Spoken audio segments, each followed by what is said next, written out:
and welcome to World Insight with me, Tian Wei, coming to you live from Beijing on CGTN. Coming up on today's program, top Chinese and U.S. economic teams agreed to pursue more dialogue after wrapping up two-day trade talks in Beijing. Could this close contact, or at least apparently close contact, be the chance needed to sort out long-standing trade disputes? And a lifestyle of leisure for China's next generation? To be or not to be? That is the question. We take a closer look at the pros and cons of China's emerging youth culture.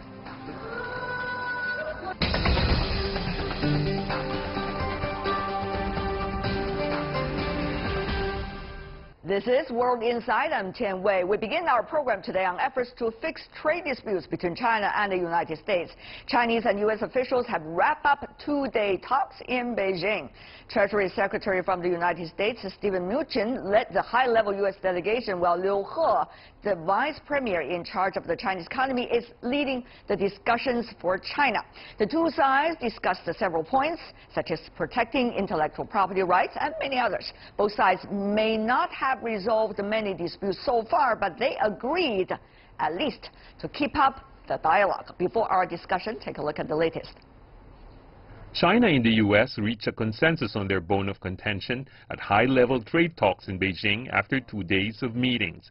The two sides fully exchanged views on key points, including U.S. exports to China, bilateral trade in services, two-way investment, intellectual property rights, and tariff measures. They agreed to establish a communication mechanism and keep close contact. But both sides do recognize that they still have major differences to sort out, and they need to keep working on them. In April 2018, the Trump administration has threatened to levy tariffs on up to $150 billion worth of Chinese goods. Beijing retaliated by publishing a list of U.S. imports worth $50 billion and levied a 25% tariff. The trade dispute escalated with the Trump administration's protectionist trade policies. On Thursday, more than 1,000 economists have made public a signed letter they addressed to Mr. Trump and the U.S. Congress, warning of catastrophic consequences if the U.S. insists on pursuing protectionist trade policies. They urge the U.S. president and legislators to step back from tariff threats and not repeat mistakes made in the past. A joint letter from the U.S. economists pointed out the essence and harm of the tariffs imposed on China by Washington. It once again proved that unilateralism and protectionism are no different to conducting a self-isolating siege. It does not conform to the rules of the market. It will do harm not only to others but also the U.S. After all that's said and done, trade talks did ease the long-simmering tensions between the two countries. Both parties believe that healthy and stable economic and trade relations between China and the U.S. are very important, and both are committed to fixing these disputes through dialogue and consultation.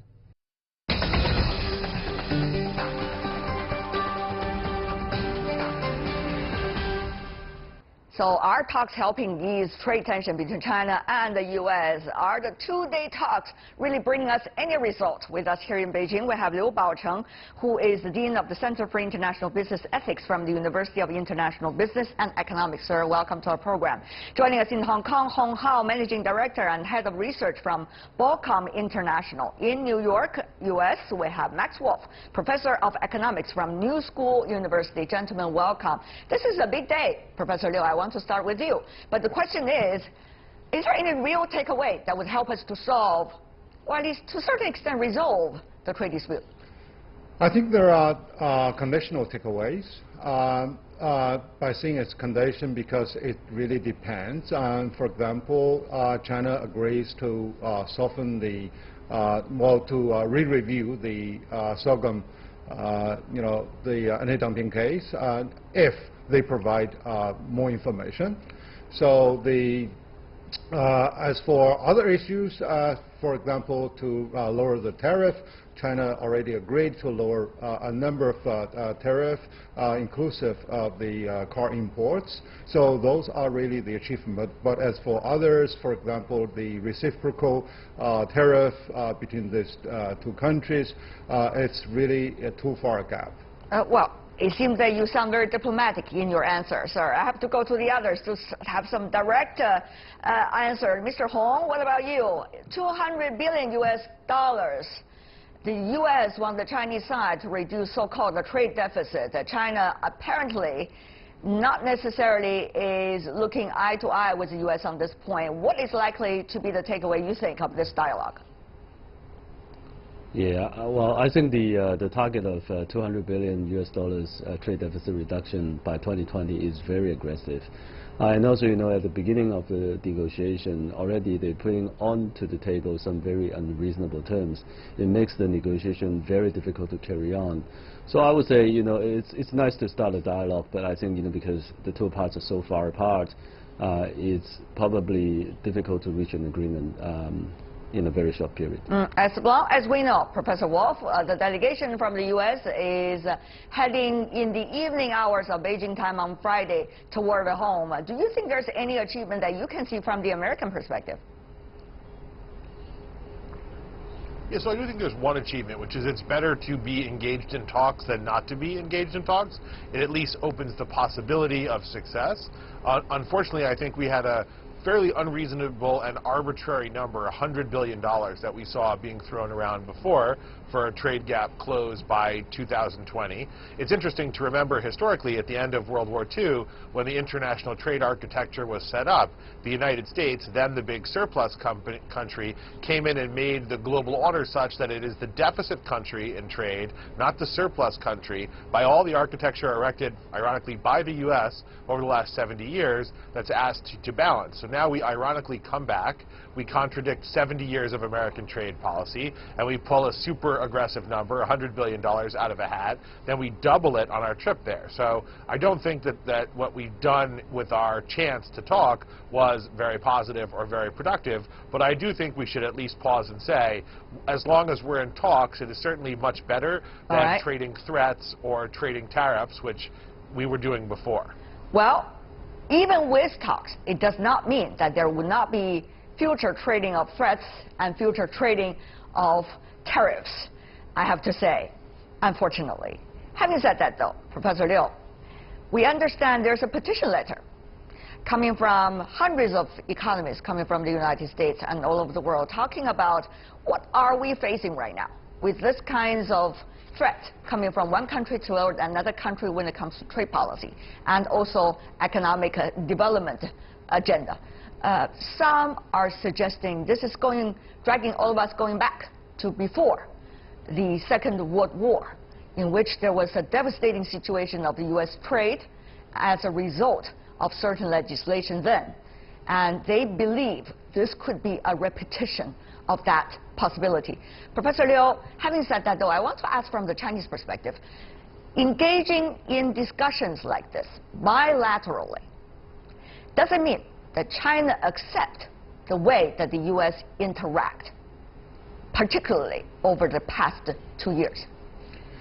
Well, I think great leaders make a difference over the rhetoric of politicians, because great leaders will have to listen to their people. And now with the trade issues, they have to listen to business people that they claim to be there to protect their interest. So now the also economists, the business people, you know, they almost have a consensus that a trade tariff is really harmful to its own nation. And now, you know, it is really there to reflect that who are really there doing the right type of job and adopting the right type of approach. So by reverting this entire, this entire approach is really there to move against the history, and also this is going to repeat the lessons that people have already proven to be wrong. All right, but if China begins to talk to the United States in this way, even though China at this point obviously did not accept this so-called demand coming from the U.S. bilaterally, but does that mean that this is likely to be the way that things are going to work out when it comes to trade issue? Professor Liu, very briefly from you. I don't think so, because you know, you have to really come to the basic reality and identify who are the causes and who are the consequences, and what really happened. Right. So therefore, it is really the structural issue. It's really the you know, the lifestyle issue that in the United States that really contributed to these you know, the trade deficit. So therefore, without really identifying the cause and are so ready to blame others, right. So that's not really the right legitimate approach to solve problems. Okay, Mr. Hong, what do you think about the multilateral platform for the future? Is it going to still be legitimate? Is it still going to be with quality after the U.S. Apparently this time with China trying to resort to the bilaterally to begin with? Yeah, it's going to be very difficult. You know, the way trade deficit is calculated, you know, is by definition, by destination. So basically, the U.S. is calculating, you know, how much goods it's exporting versus how much goods it's importing, and you know, they found out that, you know, 2/3 of its trade deficit is against China. So that is why, you know, we get into this kind of negotiation. Now the problem is that, you know, much of the, well, quite a bit of U.S. goods is actually produced in China. For example, Apple Computer, you know, produced a lot of the revenue from China, and also the U.S. auto companies sell more number of cars in China than they sell in the U.S. domestically. So you know, I would say that, you know, if you tally up all the domestic revenue that is generated by the U.S. companies here in China, it's actually quite substantial. You know, if you count those right. revenue, it will actually reduce the deficit substantially. But you know, it's unfortunate that, you know, the U.S. Economists don't see it that way. So you know, the negotiation is starting on a wrong footing. I guess a lot of economists are seeing it that way. Only those that are now in the administration is trying to make another point. Professor Wolf, Yeah, what about probably. that petition letter? Yeah, so I do think that the weight of American economic thinking and the thinking of the field of economics and fields around trade and business is very much on against, sort of on the side of the petition, and very much hostile to and critical of the notion that we're somehow going to tariff our way to a structural economic policy. And I think you could sort of boil it down to the following.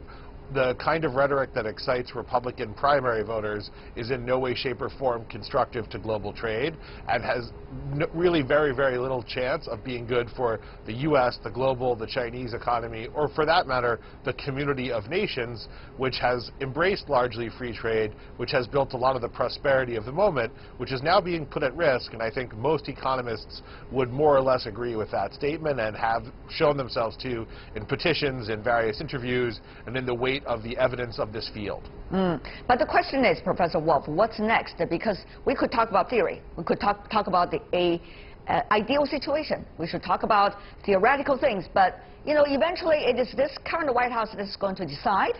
And it's very likely that it's the president that's going to decide. And it's also very likely that the team that the president has assembled is likely to have an internal fight, because they have different beliefs when it comes to trade. Some are much more conservative, while others are pretty much liberal in a way when it comes to trade, at least. So let me ask you, Professor Wolf, how do you think this delegation, when they go back to Washington, they're going to brief the president? And how will that decision be made? Will their opinions really matter? Or is it really likely to be a decision made by the president alone? Because the president does have a lot of authority, according to the U.S. way, when it comes to trade. So you're absolutely right. The president does have strange authority above and beyond what is wise, what is modern, or what you'd expect, as against many other domestic policy matters where there's a more democratic process here. So that's definitely true. It has been the past, and that's all we can use to judge here, that President Trump is clearly not terribly knowledgeable about, not involved in, has no experience, no theoretic knowledge, not much intellectual curiosity or experience in international trade. And that has probably been part of the reason for many of the comments he's made. What he seems to be doing is getting a kind of cabinet of dissent around him to listen to the voices. We can only hope that he does so. But his decision-making in the past has been mercurial, personal, and driven by limited knowledge and introspection on the subject. So if we're going to be completely honest here, we'd have to expect the same going forward. All right. According to some of the media reports, Mr. Mnuchin, Stephen Mnuchin, the Treasury Secretary, was talking about that there has been, quote, a very good conversation when he was asked about what actually is going on in those negotiation rooms with the Chinese side. Mr. Hong, what do you think? I mean, 4 areas it seems that both sides have touched on. That is in the press release. It is about China increasing the export coming from the United States to China. It is about the trade issue when it comes to trade in services. It is about protection of intellectual property rights. It's about a tariff or non-tariff when it comes to trade interactions between the two countries. So what do you think is getting down when we are looking at the future, the points that we should really pay attention to after this round? Yeah. I think Mr. Mnuchin was being polite, when he said, we had a nice conversation with I have no idea. I don't know. Yeah. Well, it's difficult to say, what's going on in the room. Now, the thing is that the trade negotiation actually really go well beyond the realm of international trades, in the sense that the U.S. side is also making demand on Chinese stopping subsidizing some of the technology companies, and also stop its grand national strategy towards Make in China 2025. So this is really way beyond what the normal international trade negotiation involves. So that is the reason why just now I said the two sides are really far apart. Even though we start talking, and I think it will take some time to get the negotiation done. Professor Liu, what about China after this round of talk? Obviously, whether it is 2025 made in China, or it is about the 200 billion that was reportedly in the demands coming from the U.S. when it comes to reduction of so-called trade deficit from China. Chinese side did not agree with those things. So what do you think could be the next step for the Chinese side? Go on discussing? Well, China is always ready for sincere discussion, so that's no question about that. It's really, what is really the request from the other side. So whether it's legitimate, whether it's really justifiable, so that's a big issue. As for number one, as for the Made in China 2025. I do not think there is any legitimate request to ask China to slow its pace. And yes, they forewarned that China should be careful about another round of excessive capacity. So that's fine. So China can really take it, but this does not really stop China from moving ahead. And the other, approach with regard, to reduce the deficit on the U.S. side.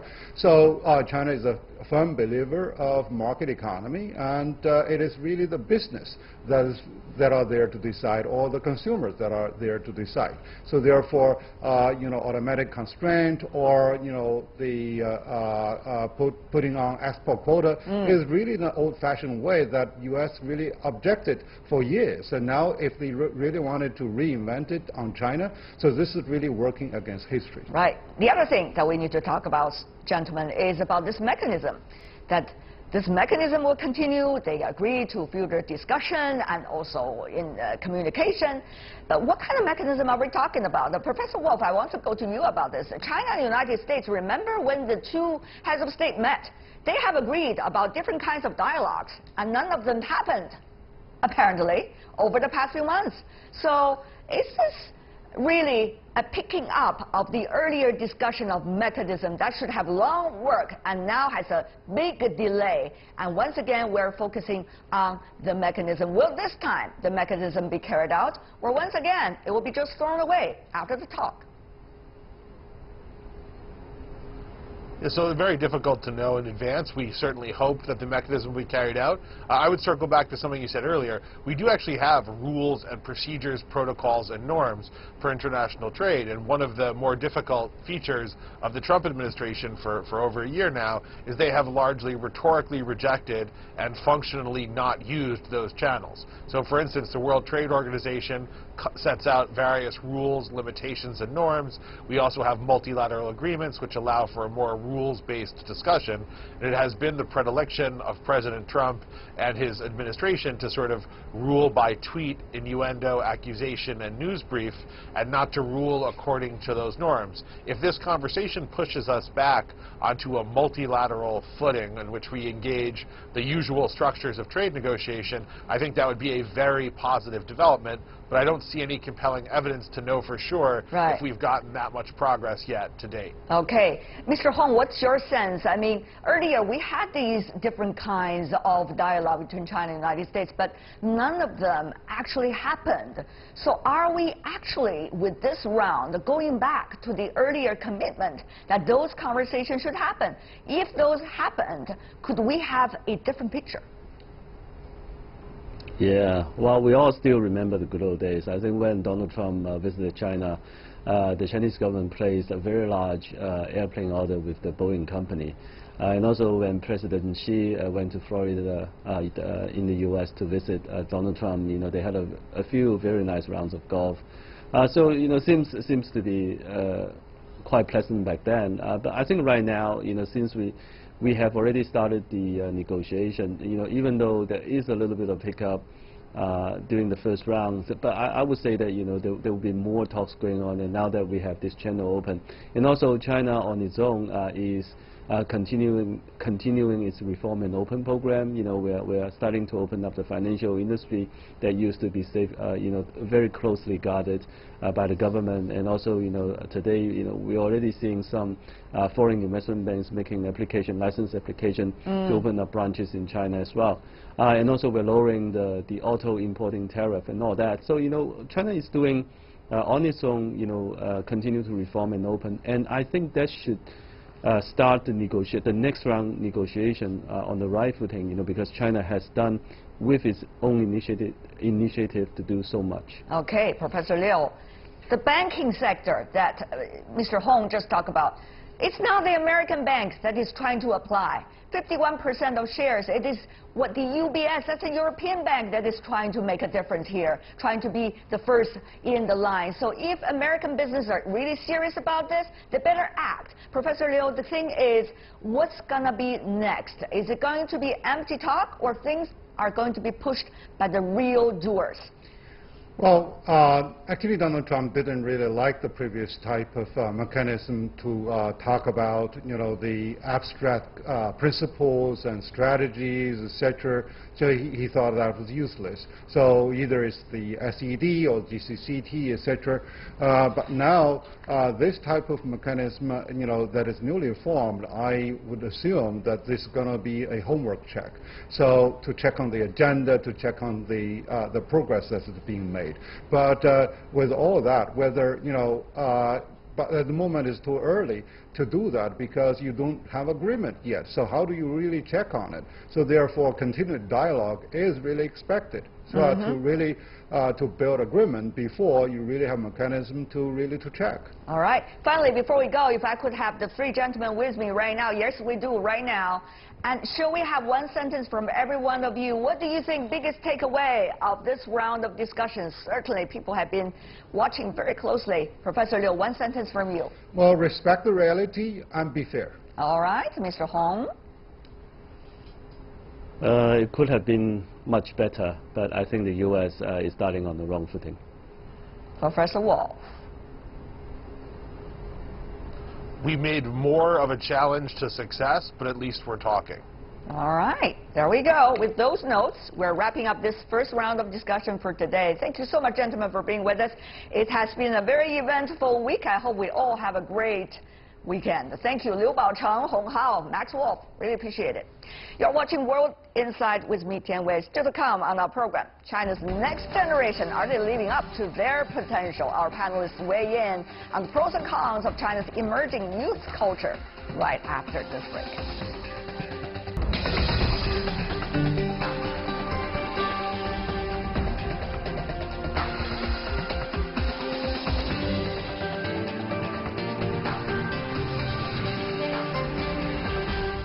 Welcome back. You're watching World Insight. I'm Tian Wei. The program is coming to you Monday for Friday. on CGTN. Let's move on to our China's younger generation. May the 4th marks China's Youth Day. The past few decades in China have seen strides in economic progress, standards of living, culture diversity, and information access. And the goals and lifestyles of China's millennials have changed too. Take a look at this first. The next generation. China's youngsters have reacted to our rapidly changing world. The recent catchphrase, "becoming Buddha," roasts China's millennials for their lack of work ethic and ambition. Many of the Buddha youth respond to almost all of life's problems with whatever, anything, either is fine. Another term used to describe some youngsters is the Chinese character zai, which means home or residence. These people are regarded as hermits. Both Buddha and zai are new lifestyles, sometimes deviating from social norms and parental expectations. But many who fall into these categories are feeling misunderstood. Simply being a homebody or just playing for fun can now become a zai. Zai is a knowledge-based practice. To be a zai person, you need to be so obsessed with something that you're willing to devote a lot of time and efforts to it. Despite the traditional Chinese mantra, a man forms a family before building his own career, the number of young Chinese people who refuse to get married is growing. In fact, some even want to wed their careers. And why should I get married if I haven't if I haven't met the right one? Or will I never betray my fidelity or not to break my lover's heart? Will marriage lower the quality of my life, and how much will I sacrifice for the family? China's youth has already gravitated towards some subcultures, exemplified by millions of anime, comic, and video game fans being labeled otakus. China has also seen a growing LGBT community. However, young people of every generation have been subject to scorn from their elders. But there's no denying that they are enjoying a comfort and freedom unheard of to their parents. But today's lifestyles and dreams will also one day be passé.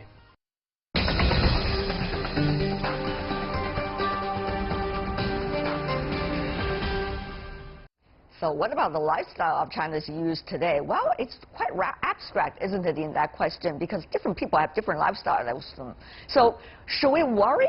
I don't know why we should worry, actually.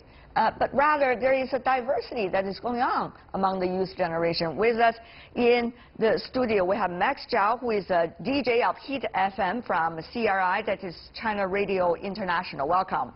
And also in Shanghai, we have Lu Shan, an otaku blogger whose network ID is Lu Shark. Welcome. And in Singapore, we have Du Chunxiao, who's a senior marketing executive of Bushiroad International. That's a Japanese producer of collectible card games and trading cards. I want to welcome to the three of you. The three of you do not look like the Foxi youth, as they say. Well, indeed I am. You are? So yeah. What is the common characteristics of this? I think it's most of them are very chilled, laid back, don't have a lot of pressure in their life. You don't? Just a little bit. Just a little bit? Just a little bit. So, do you work? Obviously, I work, you're a yeah. DJ. I have to make a living. Yes. But I try my best to keep myself in the room, if I can, to avoid the reality. And now you're on TV. Yes, indeed. Doesn't that sound a little bit contradicting to well, one another? life is just a paradox. All right. There we go. Mr. Du, Max has a very, shall I say, natural way of conveying himself. What about you? Chunxiao, what do you make of the so-called the current generation in China? The current generation in China? Yes, I would say the current generation in China, most of the young people, teenagers, I guess I wouldn't call myself a teenager, considering like most of us born in 90s are actually more than 20 years old just now. But I would say most of us are quite similar to what now the term we currently use is 佛系. So most of us, comparing to maybe our fathers and our grandfathers, we are a generation that doesn't have a very strong ambitions in achieving lots of goals in life comparing to our ancestors. So I would say it's a generation. Why not? I would say it's quite complicated. Put it into simple words. Can you explain? First of all, it's because In Singapore, I think it's because we realize it's due to the difficulty to climb the social ladder, especially because the social immobility, it makes many young people feel that it would be difficult to achieve a goal. That's why that turns many of them down and makes them like to be less ambitious about their future. But instead, they will seek like more realistic goals and try to find the inner peace within themselves. Sean, do you agree? Will collectible cars help us to find inner peace?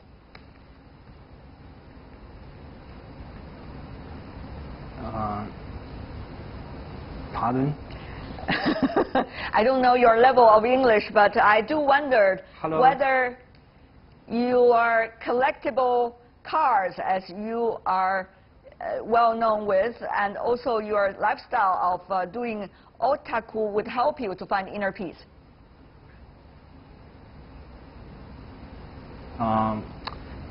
In fact,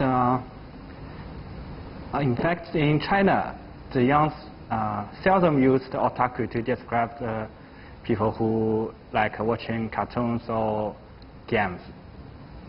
You know that? I didn't know that. Explain Hello? to me. I can hear you very well. Oh, okay. Okay. Well, the young in China, they more describe themselves means ninja game, or in China world, in Chinese word is 二次元. Yeah. There seems to be a lot of terminologies you are using right now, but my culture. question to, let me go to Max about this. Yeah. Do you agree Yeah. with what Chun Xiao just said Yeah. about lack of mobility, social mobility, and also a relatively more comfortable material life that has, in a way, been the reason between the lifestyle that you're choosing, let's just say your generation, and let's say that of your parents? Oh, I think because some of it is true because our lives are getting better. But a lot of my friends are post-90s, and they set short goals instead of long-term goals because it's easy to achieve. And the future, they will never know the future. So being more realistic. How short? Maybe, well, a week, a year maybe. Okay, Yeah. because Chinese are very well known for setting our goals and plans, right? Yeah. We have a yearly plan, 5-year plan, 10 years plan, and even 20 years plan until 2050, and probably even more, a millennial.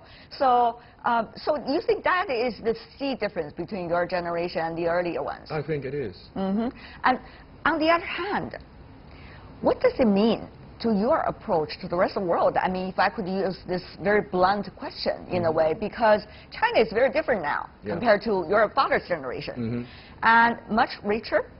The world is paying much more attention to China, but there's also concern about threats, quote unquote, coming from China by the rest of the world, because they might not know China that well. So does this matter to you? It doesn't matter to me because it's my life. I'm controlling my life, and no matter what you think, I'm doing pretty well. So why would I worry about it? Yep. You're a DJ, right? Yeah. I used to be a DJ for a few days, and I really enjoy every minute of it. But the thing is, you know, even the music has changed. Yeah. So let's talk about a little bit of music, because then you can probably help us to illustrate how things have changed. Because nowadays a lot of people are very into like dance music, pop music, Right. and rock and roll. A lot of people said is dying. Why? Do you agree? I don't agree actually, because there are some people, very good rock and rollers, play very good guitars and sing rock songs, because everything is in a circle. What goes around comes around. So like in... Sound very philosophical, like of yeah, course so you like use. 40 years ago or 60 years ago, rock and roll is at the peak. And nowadays EDM, pop music is at the peak. But Right. maybe 40 years later, rock and roll is coming back. Of course, that's the music format. The thing is, why people favor one music format rather than the other ones? Does that, society in has a way, changed. yes, does that in a way help us to understand what actually is this difference? Or do you feel upset about that? Because why do we have to analyze the so-called difference between your generation and the previous generation? I think it's a good thing, because like 40 years ago, people are very angry maybe about everything, for no reasons. So they put their anguish into music, very aggressive melodies and beats and rhythms. And nowadays, a lot of people live in a life with a lot of pressure, not including the 4G youth. Yeah. So they go to clubs and dance and drink. So EDM is booming. But you never know, maybe later they become angry again. I'm not sure whether your father's generation will really agree with you that they're anguish about nothing but at the time when the rock and roll was very hot. But by the way, let's go to Chun Xiao about your thoughts. I mean, you are doing collectible card games and trading cards. You're a Japanese producer of that. How do you see the interest behind this? And how is it, in a way, reflecting the so-called current generation's taste? Yes. I would say our company produce both trading card games and mobile games. So I guess you can say we are working in the so-called otaku industry. And from my point of view, the emerge of this subculture is actually a way for the new generation to trying to capture more social capital in their life. As I mentioned just now, the root of the problem is the lack of social mobility and the difficulty the young generation faces when they try to climb the social ladder, especially when it comes to social capital as well as social capital and economic capital. That's why they choose subculture as a way to express themselves, as well as by establishing this subculture hierarchy, they can set up their own social hierarchy and move up, climbing the social ladder in their own way. Interesting, their own social ladder in their own way. Young people in big cities are seeking emotional outlets by embracing loneliness and consuming loneliness. That is according to the first Economy of Loneliness report released in January by Momo, a dating application and operator of the mainland's largest video streaming platform. By the way, it was very controversial, their earlier reports. In the survey, about 6 in 10 young people in China watched TV or movies to escape loneliness. Half of them played smartphone games. Nearly half went to a bar or to a gym, while 1 in 4 listened to music or sang karaoke. That is their way to get rid of quote-unquote loneliness. Every generation do something of their own in order to make themselves happy. I guess it has a lot to do with the availability of the technology and also the levels of material life that people could enjoy. But to you, Max, is it fair that people always say, the current generation, they're not working hard. They don't have much best wishes for their life. They just do not have big dreams. They just want to, enjoy life. And that's it. It happens all the time. Every generation thinking about the next generations, right? Because my mom always says something similar to me. And I think I will say something similar to my children if I have some in the future. So yeah, the generations are changing. The different goals, society, technology, everything has changed. So we have our way to escape. They have their ways to escape. I think it's the same. Why only escaping? Why not make a change? That's also the question I want to ask you, Chun Xiao, about this, because you talk about people want to make a point in the only social ladder that they could have access to make a point. But why can't they also go to the other social ladders, even though they do not have much say there, and try to make a point? Well, they try once, they try twice, and they could try 3 times. Things could happen according to theory, at least Chun Xiao. I would say you have a very valid point that it's actually the social ladder in our society. It's still accessible to all the young people. But what is the reason behind the common give up attitude that the young people are having just now? I think it is because they say they are not very confident about the economy now, and they are also a bit hesitating into making effort in climbing the political social ladder. Therefore, the only way left for them, the easiest, the most accessible way for them to climb to reach their social status is to increase their cultural capital, which is why they want to establish a new subculture and try to promote it in contrast with the dominant culture. I see. Max, because that is the most accessible way and easiest way comparing to. Yeah. I see. Max, do you think there is anything in comparison what is happening now in China or in Asia to, let's just say, earlier in Japan, 1980s and 90s, or in the United States, 1970s and 80s? I don't know. Your sense?